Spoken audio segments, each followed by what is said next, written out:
السلام عليكم ورحمة الله وبركاته. إن الحمد لله نحمده ونستعينه ونستغفره ونعوذ بالله من شرور أنفسنا ومن سيئات أعمالنا، من يهده الله فلا مضل له ومن يضلل فلا هادي له، وأشهد أن لا إله إلا الله وحده لا شريك له، وأشهد أن محمدًا عبده ورسوله. أما بعد، قابل صدر احترام صدر کانفرنس جناب خالد جمیل مکی حفظہ اللہ، علماء کرام، سامعین حضرات اور خواتین، جس موضوع کے تحت میں آپ حضرات سے مخاطب ہوں گا وہ ہے انشورنس کی قسمیں اور ان کے احکام۔ قبل اس کے کہ میں موضوع کے تہ میں داخل ہو جاؤں، آپ لوگوں کو بتانا چاہتا ہوں کہ 4 قاعدہ یاد رکھیے، 4 باتیں۔ یہ باتیں میرے موضوع سے متعلق بھی ہے اور جو موضوعات گزر گئے ان سے متعلق بھی ہے، اور انشاءاللہ آنے والے موضوعات میں بھی آپ کو کام آئیں گے۔ پہلا نقطہ، اگر کسی معاملہ میں، کسی بیع و شراء میں غرر پایا جا رہا ہے، غرر، تو غرر ایک ایسی بیماری ہے جس کے ضابطے ہیں، غرر کثیر مراد ہے۔ اگر غرر پایا جا رہا ہے تو وہ معاملہ حرام ہے۔ ایک نقطہ، اگر غرر پایا جا رہا ہے تو وہ حرام ہے۔ کسی بھی معاملہ پہ، جو معاملہ مالیہ ہو، جس کے اندر عوض پایا جا رہا ہو، آپ کوئی بھی معاملہ لے لیجئے۔ نمبر 2، اس کو کہتے ہیں، میں یوں کہوں اگر کہ یہ وائرس ہے، وائرس، تو یہ 1 نمبر کا وائرس ہے۔ نمبر 2، اگر کسی معاملہ میں سود پایا جا رہا ہے، سود، تو وہ حرام ہے۔ سود کی 2 قسمیں ہیں، ربا الفضل اور ربا النسیہ، جس کی تشریح علماء نے کی اور باتوں کے درمیان اس کی تشریح آئے گی۔ تو نمبر 2 وائرس کیا ہے؟ سود۔ اگر کسی معاملے میں سود ہے تو بلا جھجک وہ حرام ہے۔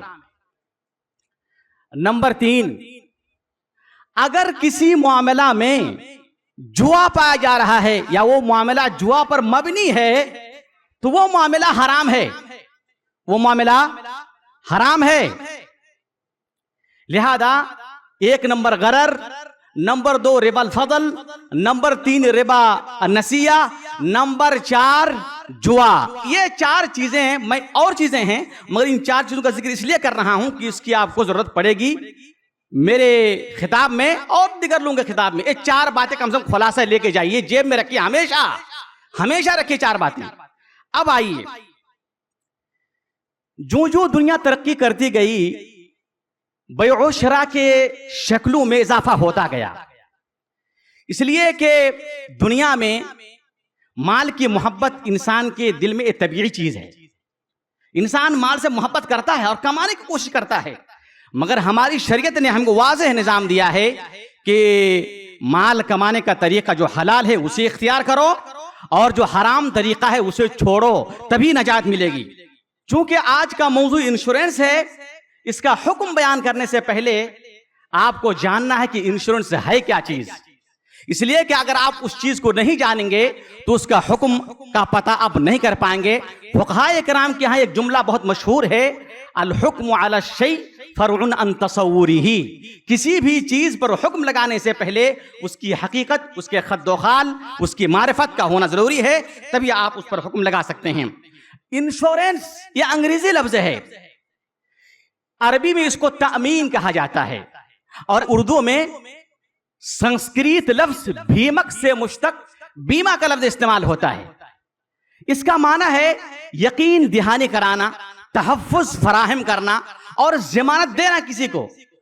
چونکہ میں پہلے بات کر رہا ہوں، چونکہ بیمہ دار کے تحفظ فراہم کرتی ہے کمپنی، بیمہ دار کے نقصانات، اس کے خطرات کی تحفظ فراہم کمپنی کرتی ہے، اس لیے اس کو انشورنس کہتے ہیں۔ ابھی تعریف نہیں ہوئی، ابھی آئیے، یہ انشورنس ایک جدید مسئلہ ہے، یہ نازلہ ہے۔ متقدمین فقہا کے یہاں آج کے دور میں جو انشورنس رائج العمل ہے، اس طرح سے انشورنس نہیں پائی جاتی تھی، لہذا ان کی یہاں اس کا تذکرہ نہیں ملتا۔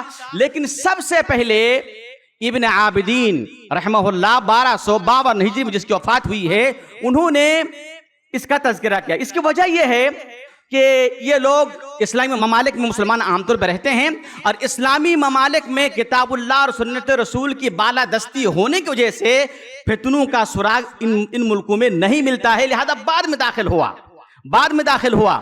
ابن عابدین نے انشورنس کا مختصر سا جائزہ لیا، اور اس کے زمانے میں انشورنس سوکرا کے نام سے مشہور تھا، انہوں نے سب سے پہلے ذکر فرمایا۔ جہاں تک انشورنس کا رواج کا سلسلہ ہے تو دستاوی انشورنس سب سے پہلے اٹلی میں شروع ہوا 1347 ہجری میں، اور پھر لندن میں جب 1666 عیسوی میں ایک خوفناک آگ لگی تو اس کے بعد بری بیمہ یا بری انشورنس کا سلسلہ شروع ہو گیا، جس کو شروع ہوتے ہوتے آج ہمارے درمیان مختلف شکلیں لے کر کے پہنچ چکی ہیں۔ انشورنس ہوتا کیا ہے؟ انشورنس یہ ہوتا ہے کہ جس انسان کو لگتا ہے کہ فلاں مصیبت اگر میری زندگی میں آ گئی، میرے مال میں آ گئی، یا مجھے نقصان پہنچ گیا تو میں اس کا خسارہ برداشت نہیں کر پاؤں گا، وہ کرتا کیا ہے؟ کمپنی کے پاس جاتا ہے، جو تحفظ فراہم کرنے والی کمپنی ہوتی ہے، اس کے پاس جاتا ہے اور کہتا ہے کہ آپ میرے فلاں چیز کی تحفظ کی ذمہ داری لیجئے۔ کمپنی کہتی ہے میں کیسے لے لوں؟ آپ کچھ پیسہ دیجئے، تو وہ بیمہ دار کچھ پیسہ دیتا ہے اور کہتا ہے اس پیسے کے عوض میں میرے فلاں خطرہ یا فلاں نقصان اگر ہو گیا تو آپ اس کا خسارہ برداشت کریں گے۔ کمپنی اس کو ایکسپٹ کر لیتی ہے، اور کمپنی کہتی ہے کہ تمہارا اگر یہ خسارہ ہوا، یہ نقصان ہوا تو بھرپائی ہم کریں گے، اگر نہیں خطرہ ہوا تو جو پیسہ تم نے مجھ کو دیا وہ پیسہ میرا ہے، تمہارا اس میں کوئی حق نہیں ہے، اس میں کوئی حق نہیں ہے۔ یہ ہے انشورنس کا ایک عام مفہوم، انشورنس کا عام مفہوم۔ تو انشورنس میں 7 چیزیں ہوتی ہیں، 7 چیزیں ہوتی ہیں، اس کے بغیر انشورنس کا تصور نہیں ہے۔ نمبر 1 بیمہ دار، تحفظ طلب کرنے والا۔ نمبر 2 بیمہ فراہم کرنے والی کمپنی، یعنی جو تحفظ برداشت کرے گی، جو تحفظ دے گی۔ نمبر 3 اس میں بیمہ دار ایک قسط وار یا ایک مشت کچھ اس کمپنی کو پیسہ دیتا ہے۔ نمبر 4 کمپنی جو پیسہ اس کو فراہم کرے گی وہ بیمہ کی رقم۔ نمبر 5 سب سے اہم یہ ہے کہ اس بیمہ میں ایک ممکنہ خطرہ ہوتا ہے، ایسا خطرہ، ایسا نقصان جو ہو بھی سکتا ہے اور نہیں بھی ہو سکتا ہے۔ نمبر 6 ایجاب، یعنی کمپنی کہتی ہے کہ میں نے قبول کیا، میں نے اتنا پیسہ دیا، یا پھر بیمہ دار کہتا ہے میں نے قبول کیا، تو ایجاب اور قبول، یہ 6 اور 7 چیزیں اگر نہیں ہوں گی تو اس کو بیمہ نہیں کہلایا جائے گا۔ انشورنس کے بنیادی طور پر 2 قسمیں ہیں۔ نمبر 1 کمرشل انشورنس، تجارتی انشورنس، جس کا مقصد، تجارتی انشورنس کا مقصد یہ ہے جو کمپنی آپ کو تحفظ فراہم کرتی ہے اس کا مقصد صرف ہوتا ہے پیسہ کمانا۔ تجارت کا معنی ہے مبادلۃ المال بالمال بقصد الربح، مال کا مبادلہ کرنا منافع کمانے کے لیے۔ تو وہ کمپنی بیٹھی ہوئی ہے اس لیے تاکہ آپ مجھے پیسہ دیں اور میں منافع کماؤں، آپ کا خطرہ ہوگا یا نہیں ہوگا اس سے مجھے کوئی سروکار نہیں، لیکن اصل مقصد، اصل مدعا میرا یہ ہے، جو کمپنی ہم بنائے ہیں بڑی بلڈنگ میں چمک دمک کے ساتھ، اس کا مقصد ہے پیسہ کمانا۔ تو ہر وہ کمپنی جو بیمہ فراہم کرتی ہے اور اس کا مقصد ہے کہ پیسہ کمانا، تو اس کو کہتے ہیں کمرشل بیمہ یا کمرشل بیمہ کمپنی۔ دوسری قسم اس کی یہ ہے بیمہ کی کہ اس میں منافع کمانا مقصد نہیں ہوتا ہے، اس میں دوسرے کا تعاون اور دوسری کی مدد مقصد ہوتا ہے، تو یہ ہے دوسری قسم۔ اب ہم آتے ہیں تجارتی انشورنس کے حکم کے بارے میں کہ وہ انشورنس جس کا مقصد پیسہ کمانا ہے، چاہے بیمہ تحفظ کرنے والی کمپنی کا مقصد ہو یا جو انسان بیمہ پالیسی خریدتا ہے اس کا مقصد ہو، دونوں صورت میں اس کا کیا حکم ہے۔ تجارتی انشورنس کے بارے میں علماء کرام کی 3 اقوال ہیں۔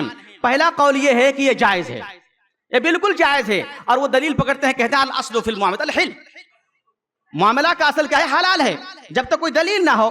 پھر وہ کہتے ہیں دوسری دلیل یہ ہے کہ اللہ کے رسول صلی اللہ علیہ وسلم نے فرمایا اگر کوئی انسان کسی انسان کو انجانے میں خطا کے طور پر قتل کر دیتا ہے تو قاتل پر مقتول کے لیے ایک دیت واجب ہو جاتی ہے جو 100 اونٹ ہے، جس کو 3 سال میں اس کو ادا کرنا پڑے گا۔ تو کہتے ہیں کہ قاتل کے جو عصبہ ہیں، قاتل کے جو خونی رشتہ دار ہیں، یہ سب مل جل کر کے ادا کریں گے۔ کہہ رہے ہیں کہ یہاں اللہ کے رسول صلی اللہ علیہ وسلم نے کسی کے خسارے کو تمام لوگوں میں تقسیم کر دیا تاکہ اس کا بوجھ ہلکا ہو جائے۔ یہی تو انشورنس میں ہوتا ہے، یہی تو انشورنس میں ہوتا ہے۔ چنانچہ جب وہ جائز تو انشورنس بھی جائز، مگر یہ دلیل بہت کمزور دلیل ہے۔ تیسری دلیل ان لوگوں کی یہ ہے، اللہ تعالیٰ نے قرآن میں فرمایا وَالَّذِينَ عَقَدَتْ أَيْمَانُكُمْ فَآتُوهُمْ نَصِيبَهُمْ، اور جن سے تم نے معاہدہ کیا ہے، جن سے تم نے عقد کیا ہے، ان کو ان کا معاہدہ کا حق دے دو۔ یہ پہلے زمانے میں کیا ہوتا تھا کہ کوئی آدمی کہتا کہ حدمی حدمک ترثنی وارثک و خطئی خطاؤک، اگر تو مر گیا تو میں تیرا وارث ہو جاؤں گا، میں مر گیا تو تو وارث ہو جائے گا، میرا نقصان تیرا نقصان، میرا فائدہ تیرا فائدہ۔ یہ قرآن کی اس آیت میں ذکر ہے۔ تو ان لوگوں نے کہا کہ جب قرآن کریم میں یہ موجود ہے تو کمپنی تو خود کہتی ہے کہ ہاں اگر تمہارا کوئی نقصان ہوا تو میں برداشت کروں گا، میں برداشت کروں گا اس پیسے کے عوض میں۔ لیکن پہلی بات یہ ہے کہ اس آیت کے سلسلے میں علماء کا اختلاف ہے، کیا یہ آیت محکم ہے یا منسوخ ہے؟ جمہور علماء کرام کے نزدیک یہ آیت منسوخ ہے، منسوخ ہے۔ ابن تیمیہ نے کہا یہ منسوخ ہے وراثت میں، مگر عام معاملات میں جائز ہے۔ اگر عام معاملات میں جائز ہم مان بھی لیں تو یہاں تو آپ پیسے کے عوض میں جو ہے وہ معاملات کر رہے ہیں یا معاہدہ کر رہے ہیں، اور وہاں تو پیسے کا مسئلہ نہیں ہے، لہذا یہ آپ کی بات درست نہیں ہے۔ دوسرا قول یہ ہے کہ کچھ چیزیں کی انشورنس جائز ہے، کچھ چیزوں کی انشورنس جائز نہیں ہے، جیسے موٹر، ہوائی جہاز، پانی جہاز، گھر، عمارت، ان چیزوں کی جائز ہے۔ لائف انشورنس، آپ کا میڈیکل انشورنس، اس طرح سے آپ کا اور دوسرے انشورنس جائز نہیں ہے۔ کیوں؟ کہا کہ اس کے مصالح زیادہ ہیں، اس کے فوائد زیادہ ہیں اور اس کے نقصانات کم ہیں، اس کو نقصانات کم ہیں۔ اس کا جواب یہ ہے میرے بھائیو، بہت آسان جواب ہے کہ شریعت میں مصالح کی 3 قسمیں ہیں۔ مختصر یہ ہے کہ وہ مصالح جس کے خلاف کتاب و سنت کے نصوص موجود ہوں اس کا کوئی اعتبار نہیں ہے، اس کا کوئی اعتبار نہیں ہے، لہذا یہ موہوم مصلحت ہے جس کا تدارک اور کسی طریقے سے کیا جا سکتا ہے۔ تیسرا قول یہ ہے کہ کمرشل انشورنس کے جتنے اقسام ہیں سب حرام ہیں، سب حرام ہیں۔ کیوں حرام ہے؟ میں نے شروع میں آپ کو 4 چیزیں بتائی، دیکھنا ہے کہ ان چیزوں میں سے کوئی چیز پائی جاتی ہے کہ نہیں جاتی ہے۔ اگر پائی جاتی ہے، اگر ایک بھی پائی جاتی ہے تو ہم پھٹ سے کہیں گے کہ یہ حرام ہے، اگر نہیں پائی جا رہی تو الحمدللہ اچھی بات ہے، ہاں اچھی بات ہے۔ ہم تو کوئی اشارے نہیں ہے کہ ہم کسی چیز کو حلال کریں یا کسی کو حرام کریں، شریعت جو کہے گی اسے ماننا پڑے گا۔ اب آئیے انشورنس میں کیا ہوتا ہے کہ انشورنس حرام ہے، اس کی پہلی دلیل یہ ہے، میں نے آپ کو پہلے بتایا، غرر، دھوکا۔ اس میں دھوکا ہے، دھوکا۔ دھوکا کا مطلب کیا ہے؟ جس کے انجام سے سب بے خبر ہو، جس کے انجام سے سب بے خبر ہو۔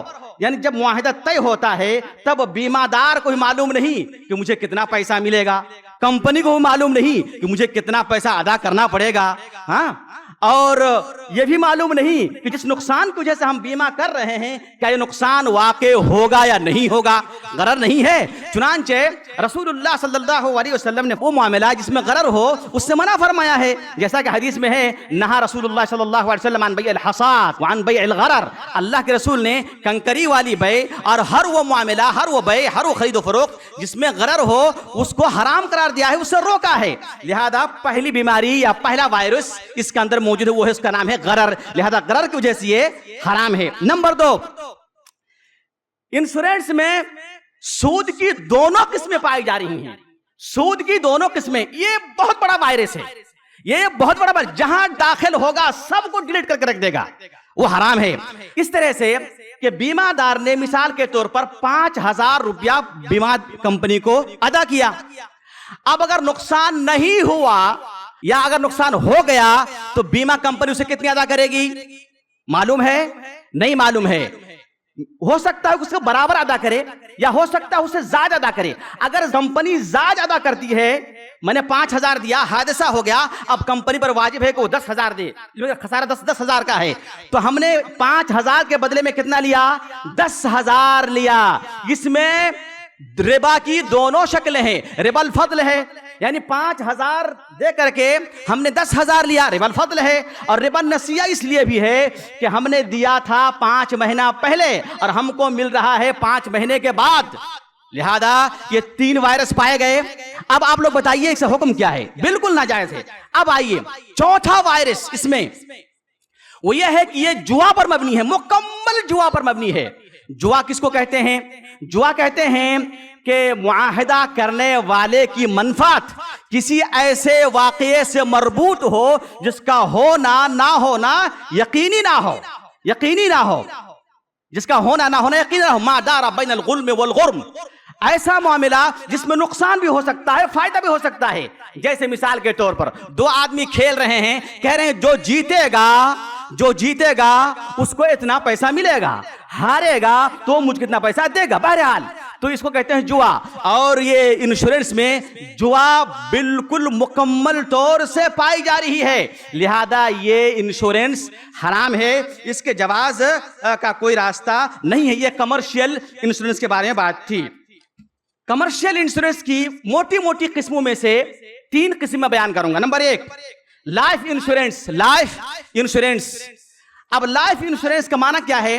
لائف انشورنس کا معنی یہ ہے کہ بیمہ دار کچھ پیسہ کمپنی کو دیتا ہے اور کمپنی کہتی ہے کہ 10 سال کے اندر اگر آپ مر گئے تو آپ جس کا نام ہمارے یہاں رجسٹر کر دیں اس کو اتنا پیسہ دیں گے، اگر نہیں مرے تو پھر بھی وہ پیسہ دیں گے مگر سود کے ساتھ، سود کے ساتھ۔ تو اس کے اندر بھی ربا الفضل ہے، ربا النسیہ ہے، اس میں اندر جو ہے جوا ہے، یہ ساری چیزوں کی وجہ سے مختصر یہ ہے کہ لائف انشورنس ان 3 بنیادی خرابی کی وجہ سے حرام ہے۔ نمبر 2 پراپرٹی انشورنس، التأمین للاموال۔